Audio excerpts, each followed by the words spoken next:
Welcome to Noble Character Training. 품격 있는 성품 훈련에 오신 여러분들을 환영합니다. 전경일 대표의 창조의 CEO 세종 두 번째 이야기. 세종으로부터 배우는 억만년 소통되는 시스템을 만들라. 세종은 훈민정음, 한글의 완성으로 거대한 패러다임의 전환을 이루었는데 세종이 훈민정음 서문에서 한 말이다. 우리나라 말이 중국과 달라 한자와 서로 통하지 않는다.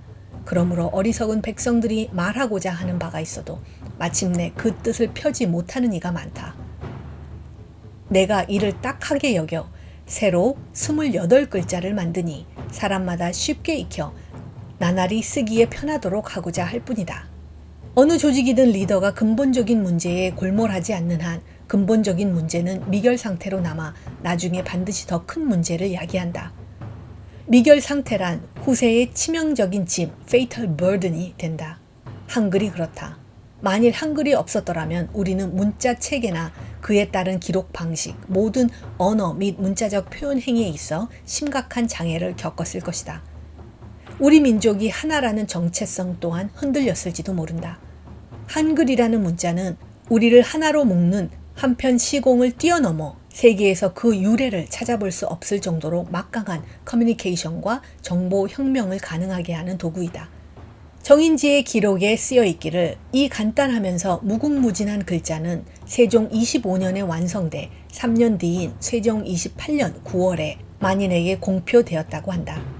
CEO의 강한 의지에 따라 모인 인재들은 따라서 집현전 멤버라는 사실 하나만으로도 강한 정체성과 자부심을 느낀다.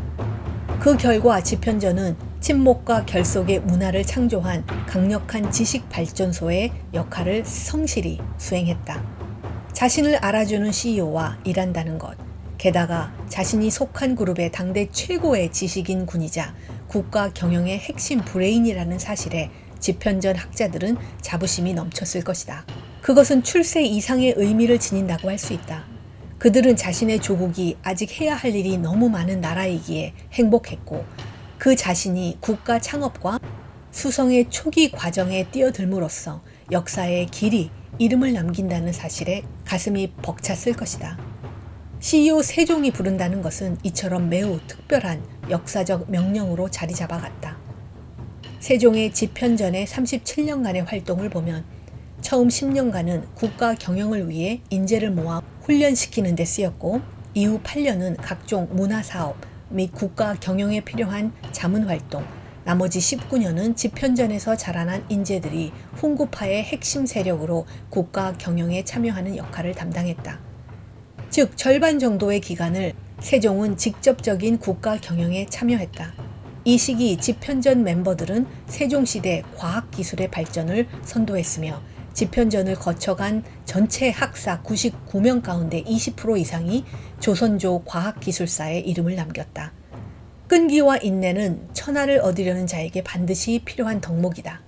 이러한 심성이 세종을 역사 속에 남다른 CEO로 만들어준 것이기도 하다. 고려 초에는 뿌린 씨의 약 3배 정도밖에 거두지 못했지만 세종시대에 이르러서는 뿌린 것의 40배를 거두어 들였다고 한다. 식생활 문제가 서서히 안정되어 갔다. 이런 집약농법은 실제 많은 노동력을 필요로 한다.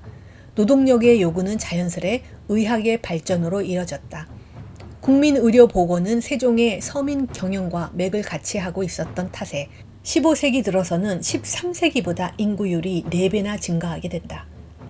세종이 왕이었을 때 한국과 외국 기술이 합쳐지는 퓨전, 즉 기술 융합 현상이 벌어졌던 것이다. 준비된 우리의 R&D 역량 아래 얹어진 과학기술은 핵심 개발품을 쏟아내며 15세기 우리의 과학기술을 세계 역사에 당당히 부상하게 한다. 이 시기에 일어나고 있던 과학기술에 의해 문명의 충돌은 조선의 과학에 접목돼 세계 모든 과학기술을 녹여부은 조선식 모델을 만들어낼 수 있는 배경이 되었다. 치국이, 해시계, 물시계 등이 바로 그러한 것이다. 이들은 하나같이 농업 발달을 위해 만들어진 발명품들이었다. 이는 업무를 끝낸 뒤 독서와 사색을 통해 자신의 내면을 깊이 있게 하는 한편 국가 경영상의 문제들에 대해 해답을 찾고자 한 세종의 노력에 기인한다. 세종은 생각하는 경영자였고 깨달음의 순간에 주목했다. 독창적인 아이디어를 얻으면 거기서 그치지 않고 끊임없이 뛰면서 다시 생각했다. 그 결과 하나의 프로젝트는 다른 프로젝트와 연결되면서 서로를 리드해 나갈 수 있게 된다. 세종은 효과적인 아이디어에 관심을 가지고 끊임없이 벤치마킹했다. 중국을 통해서 들어오는 이슬람 세계의 문명에 대해서만 그런 것이 아니다. 고려도 세종으로서는 가장 가까운 과거에서 찾아낼 수 있는 금쪽 같은 벤치마킹 대상이었다. 그런 전통을 이어받아 세종은 고려시대 금속 활자를 개량하기 위해 1420년과 1442년에 각각 경자자와 갑인자로 불리우는 새로운 동활자를 개발해낸다. 또 인쇄하는 방법도 개선해 인쇄 능률을 향상시켰다. 세종 3년에는 경자자의 완성과 인쇄법 개량에 힘입어 일일 인쇄부가 이전의 20배가 되었다. 실로 엄청난 생산성 향상이다. 이런 성과들은 그의 몸에 밴 탐구 정신에서 우러나온 것이다. 유교 사회 구축에 있어 백성들에 대한 교육은 필수적이었으며 많은 서적 또한 필요했다. 활자와 인쇄술은 기반 기술로 꼭 필요한 것이었다. 세종은 새로운 활자 인쇄를 하기 위해 주자소를 경복궁 안으로 옮기고 경전 위주의 역사책으로 출판물의 내용도 점차 바꾸었다. 주목할 만한 것이 여성 의사, 즉 의녀 제도이다.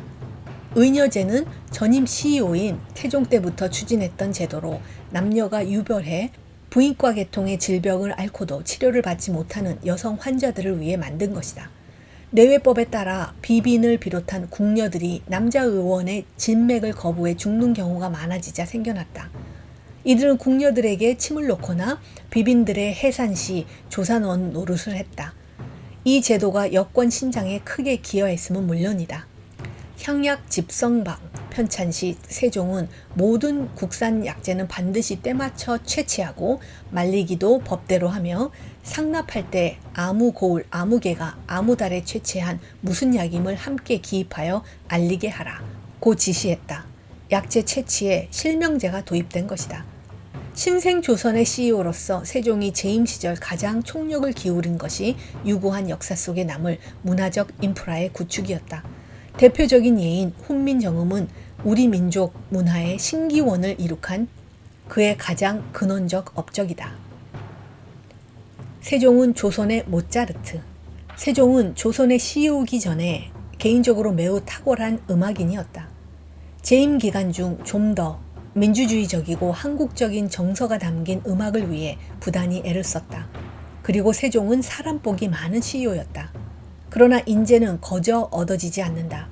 인재를 알아보는 CEO의 눈이 있어야 하고 CEO의 관심과 이를 지속적으로 지원하고 육성하는 프로그램이 있어야 한다. 도자기 분야에서도 새로운 형태와 실험이 이루어졌다. 고려 청자의 전통이 계속 유지되는 가운데 그 전통에서 변천된 분청 사기와 백자가 크게 발전하였다. 기품 있는 조선식 디자인은 백자에도 영향을 미쳐 그릇의 모양과 유약의 식조 그리고 무늬의 자연스러움에 있어 새로운 흐름을 보여준다. 실증나지 않는 멋과 깊이야말로 한국 디자인의 정수라고 할 수 있다.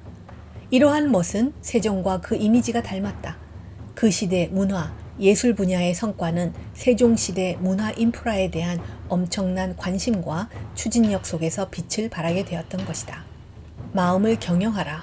조직의 청진기가 되라. 모든 것은 다 마음의 문제이다. 하나의 조직을 경영하는 것도, 거대한 기업을 경영하는 것도, 한 국가나 세상을 경영하는 것도 모두 마음의 문제이다. 자신의 마음을 다 잡음으로써 상대의 마음을 얻고 세상의 온갖 마음을 움직일 수 있다면 이는 천하를 손에 쥔 것이나 다름없다. 리더에게 요구되는 가장 큰 덕목인 리더십도 알고 보면 결국 그 보이지 않는 마음을 어떻게 잡느냐 하는 것에 달려있다. 세종은 일평생 동안 지적이며 인본주의적인 인품과 경영 방식을 통해 신생조선의 가장 강력한 활력이 되었다. 백성들은 그를 통해 삶의 의미를 부여받았다.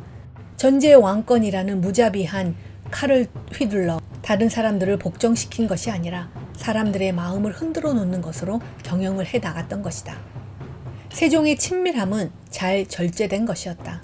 그의 총애를 받던 궁녀가 그 친밀함을 믿고 자신의 오라비를 승진시켜 달라고 인사청탁을 했다.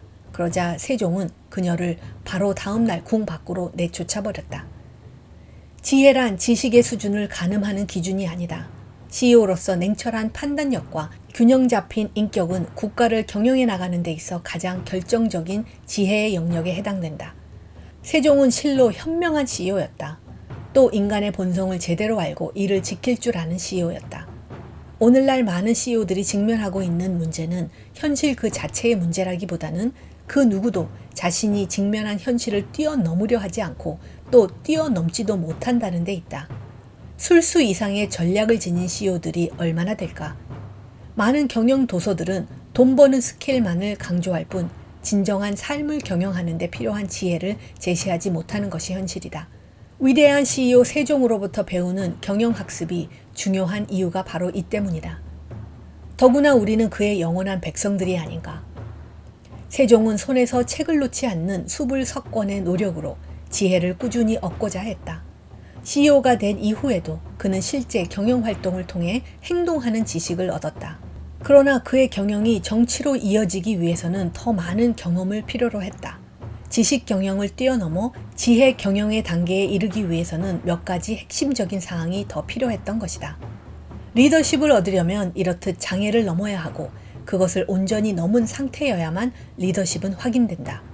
세종은 사초처럼 그 자신을 제대로 경영하고 있는지 살아생전에는 볼 수 없는 매우 갑갑하고 힘든 과정 속에서 자신을 훈련시켰다. 하지만 세종에겐 그것을 감당해낼 줄 아는 인내와 슬기가 몸에 배어 있었다. 오랜 노력 끝에 그의 경영이 어느 순간 빛을 발할 수 있었던 건 그 때문이다. 세종이 스스로 내세운 지혜 경영의 출발선은 다음과 같다. 마음이 바르면 백성을 다스림에 어려움이 없다. 마음이 바르면 일을 처리함에 어려움이 없다. 심정, 즉 마음 바로하기가 지혜 경영의 기준이었다. 그러나 한 가지 주의 깊게 살펴봐야 할 것이 세종의 뛰어난 기량 속에 적절한 약함이 있었다는 것이다. 이것이 바로 세종의 지혜 경영의 핵심이라고 해도 과히 틀린 말은 아니다. 개인적으로 세종은 말솜씨가 좋고 논리적이었으며 참을성이 많고 화를 잘 내지 않았다. 이는 세종이 매우 훈련된 인간이었음을 보여준다. 인재에 대한 세종의 관심은 제도적인 인재 발굴 시스템의 구축에서 살펴볼 수 있다. 그는 가능성 있는 인재들을 발굴해 키우겠다는 목표 아래 업무 성과와 함께 리더십, 창의력, 실행력, 도전 정신 등을 갖춘 이들을 조선의 핵심 인재로 키우는 데 인색하지 않았다. 잘하지만 더 잘할 수 있는 사람에게 더 많은 관심을 기울여 그들에게 엄청난 국가적 투자를 했다. CEO로서 세종은 용인술의 대가였다. 그는 첫째, 인재를 알아볼 줄 알았고, 둘째, 인재를 적재적소에 배치할 수 있었으며, 셋째, 지속적으로 자기 개발을 하도록 이들을 후원하였다. 그리고 마지막으로 철저한 보상을 했다. 세종시대 과학과 IT 기술은 그의 능력주의에 근거한 열린 인사정책과 개방정책에 힘입어 조선 500년 역사상 유례없는 발전을 이룩했다. 신분을 뛰어넘어 자신의 능력을 유감없이 드러난 인재들은 역사상 종종 있어 왔다. 하지만 이때만큼 여러 분야에 걸쳐 인재들이 광범위하게 등장한 예는 일찍이 찾아볼 수가 없다. 인재들은 마치 세종이 나타나기를 기다렸다는 듯이 솟아났다. 그 대표적인 예가 앞에서도 들었던 장영실과 박연이다. 또 농사직설을 지필해 조선 농업의 생산성 증대에 결정적으로 이바지한 정초와 육진을 개척한 김종서, 그리고 대마도를 정벌한 이종무 등이다. 세종의 자기 예측은 빗나가지 않았다. 현 시대에도 그의 인권 존중 사상은 초시대적 사상으로 평가된다. 그가 추구한 만백성의 인간다운 삶, 삶의 질 향상은 그 후 600여 년이 지난 지금에 이르러서도 그의 백성들에 의해 모든 국민은 인간으로서의 존엄과 가치를 가지며 행복을 추구할 권리를 가진 이라는 정신으로 계승되고 있다. 헌법 제10조 18에 나와 있는 대원칙이다. 스스로 배우는 경영자, 그리고 백성 사랑. 세종은 배우는 경영자였다. 그의 삶은 배우는 과정에서 시작해 배우는 과정에서 끝나는 것이었다. 그의 학구열은 독보적인 경영 철학을 낳았다. 연구와 학습을 통해 추진한 각종 사업들은 최적의 상태를 유지했다. 배움에 임해 무엇보다도 독서하는 것이 제일 유익하다고 생각한 세종은 신하들도 배움의 자세를 지켜야 할 원칙으로 삼게 했다. 세종의 백성 사랑은 절대 사랑, 즉 자식에 대한 사랑과 같은 것으로 끈끈한 인간적 교감을 동반함으로써 그가 국가를 경영하는 데 있어 실로 막강한 휴먼 인터페이스가 되었다.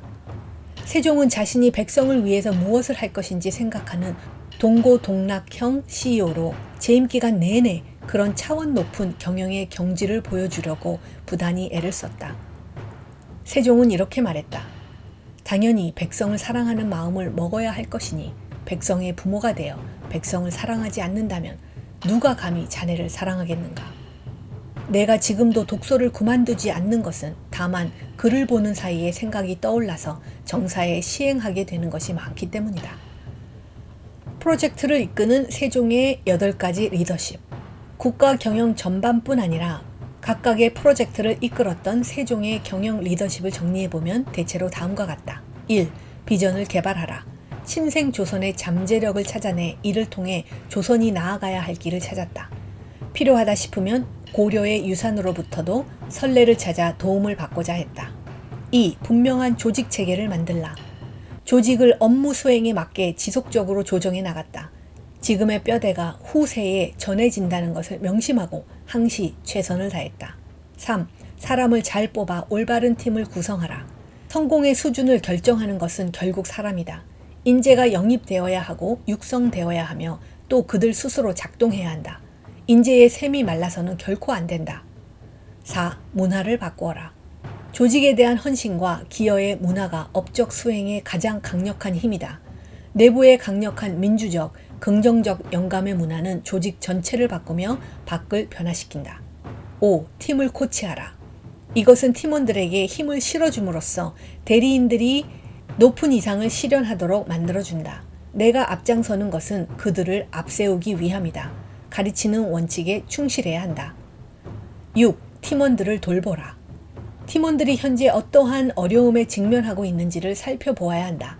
만일 그것이 없다면 그들은 내가 자신을 중요하게 보고 있다고 생각하지 않음으로써 스스로 중요한 대업을 이루는데 소홀해질 것이다. 7. 문제점들을 치유하라. CEO는 문제를 해결해주는 사람이다. 과제를 부여만 하는 사람이 아니라 과제의 본질이 문제에 있음을 알고 이를 해결하는 방식을 제기한다. CEO가 결과에 대한 두려움을 책임지는 한 힘껏 띄워주지 못할 팀원들이란 없다. 그들이 CEO에게 들고 올 것이 문제 말고 더 있겠는가? 또한 그들이 이 얼마나 많은 고심 끝에 그 문제를 가지고 오는지 생각해 보아야 한다. 8. 진행 상황을 점검하라. 자기 점검의 영역은 일의 방향성과 뚜렷한 목표에 접근하는 총체적 활동에 걸쳐 있다. 대부분의 사람들은 일깨워주고 독려할 때 정말로 깨닫는다. 배움이란 그런 의미에서 방식을 교환하는 것이다.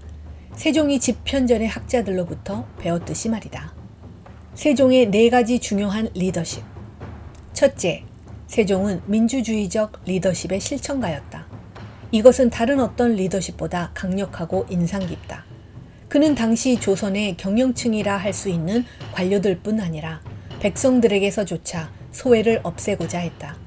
만민은 동등하고 평등하다는 민본주의적 가치관이 그의 핵심적인 경영관이다.